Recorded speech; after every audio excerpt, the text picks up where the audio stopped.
I remember being in Cozumel recently and getting a little tipsy. When I was about to lay down for the night, I blew chunks across the bed and adjacent walls, spraying it with tacos and margaritas. When I woke up the next day, I completely forgot this had taken place and only remembered as I observed a foul taste in my mouth. This is precisely the feeling of watching Shotgun Wedding. Vile chunks of vomit and excrement pour across the screen until the credits roll. It boasts itself as an action, comedy, romance, and it fails on all three accounts. Let me explain the plot while we trudge through this rancid dog shit together. The movie is about the destination wedding of Darcy and Tom, played by Jennifer Lopez and Josh Duhamel.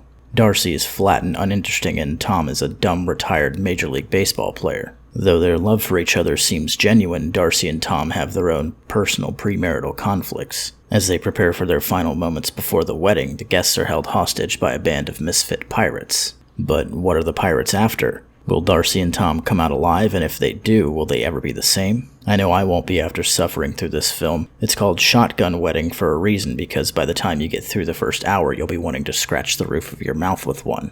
You see, out of the three genres that this title tries to encapsulate, it really only attempts one. The action and romance were so half-assed I wouldn't even venture to list it. It only fully commits to comedy, and it just simply wasn't funny. Everything that the movie offered either missed the mark or fell flat on its face. Take their wedding rehearsal dinner, for example. Tom makes a speech and jokes about wanting his marriage to end up nothing like his in-laws. Darcy yells at him to pivot and takes the mic out of his hand, ending the speech. I don't have a clue as to what this scene is trying to make me feel. Is it supposed to be awkward or funny? Either way, it was too quick and it bombed.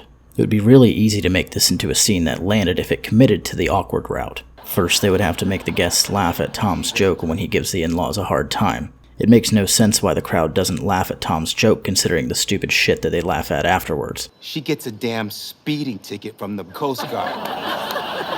Right? Then they would have to show us the in-laws are not amused while cutting over to Darcy getting wide-eyed and recognizing this. Tom could still completely miss their lack of amusement and continue his speech. When Darcy is isolated as the only one to notice her parents aren't accepting towards Tom, we could feel for her cumbersome position exponentially. The pace of this joke would need to be slowed down for maximum effect. These terrible scenes are littered throughout the entire movie, and it'll make you wonder if the director even watched any of the takes afterwards. Tom and Darcy's jokes throughout the movie are mostly them shouting at each other when they're panic-stricken.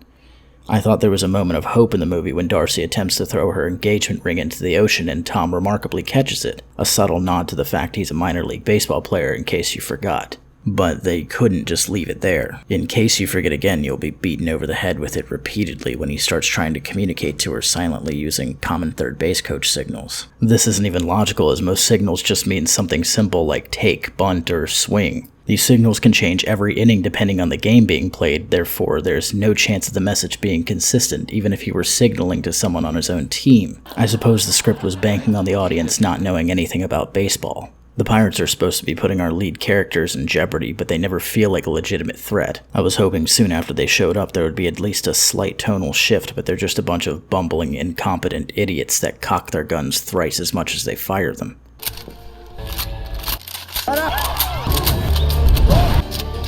The only time anyone seems to be in any real danger is when Tom gets jumped by a woman a quarter of his size and barely comes out on top. It's one thing for a film to rely on a few moments of suspension of disbelief, but while watching this movie you're not expected to suspend your disbelief. You're expected to downright expel it. The romantic subplot of this movie is weaker than a pregnant woman's bladder. Tom and Darcy bicker over cliché things like wedding planning and almost break up over it. If their bond isn't strong enough to get over trivial shit like this, then why are we even here? These contentions are so small and insignificant they don't nearly warrant the grand declaration the movie tries to depict. An example of a romantic comedy that demonstrates a great premarital conflict is Meet the Fockers. Yo soy tu papá. Just before the couple, Pam and Gaylord, are about to get married, we, the audience, find out that Gaylord might have a teenage love child with his parents' peculiar and touchy-feely Spanish maid. You can imagine how Pam might feel when she finds this out, having not known till just recently that Gaylord lost his virginity to her. When she shows compassion and forgiveness, it reveals to the audience that their bond is solidified and they can make it through anything. Contrast that to the frail garbage that we get, and you can expect Tom and Darcy to be married about as long as these two dipshits. If there's anything redeeming about this movie, it's that Jennifer Lopez is still hotter than Satan's throne. I don't know what kind of unicorn blood she's drinking, but it seems to be making her age backwards. I don't think it's a quantum leap to assume that this movie was aimed to make a quick buck by taking advantage of the average J-Lo completionist. As much as you may want to erase this putrid dung heap of a movie from your mind, you might consider playing it on repeat the next time your in-laws come over. Just keep them away from sharp objects so they don't gouge their eyes out.